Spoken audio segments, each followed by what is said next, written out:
Indeed has just released its report on the 2025 labor market, and the results present a mixed picture. While there are signs the market is cooling, including a decline in job postings and slower hiring rates, unemployment and layoffs remain reassuringly low. So what does it all mean for anyone looking for a job this year or in the next year? For more on this, let's bring in Cory Stahle. He's an economist at Indeed. Cory, good to see you here. What did the report identify as some top trends in 2025? Yeah, thanks, Lindsay. I mean, overall, what we saw as we kind of put together these trends, we started from this idea we've been hearing about a soft landing for years. And as we look towards 2025 and maybe what's on the horizon, we talked about what things need to go right to see that soft landing. So that's what these trends represent.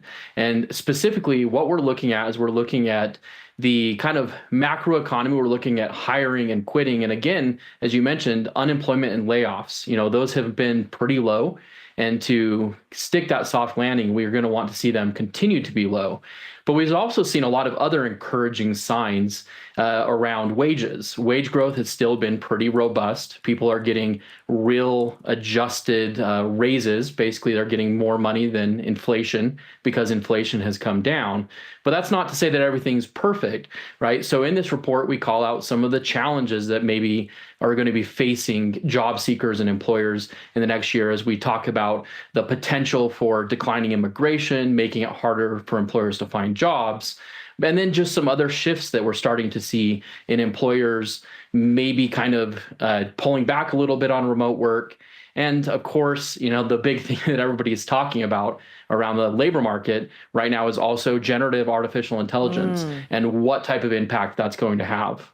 So I want to ask a little bit more about the remote work. Was there any indication in the report about why employers may be pulling back? And what does that look like? Does that mean people who might be enjoying a hybrid work schedule right now will likely have to be in office more or even full time? Yeah, so we've definitely seen, something, especially in the last year, there's been a pretty significant shift in remote work. So we've seen these remote work postings pull back. So we look at job postings on our website and we see how often they're offering remote work or hybrid work.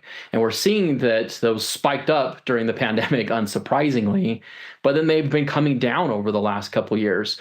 And so as we look at what that means for 2025 for job seekers, remote work's not going anywhere necessarily. We're still going to see much more remote work than we did before the pandemic.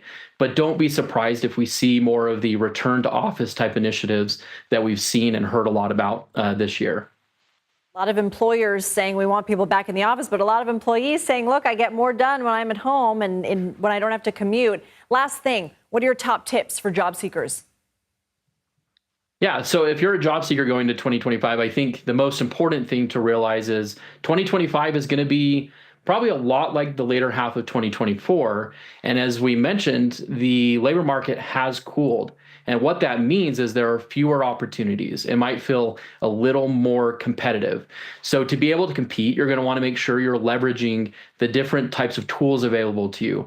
Make sure you're tailoring your resume to the different words that are being used by employers in job postings.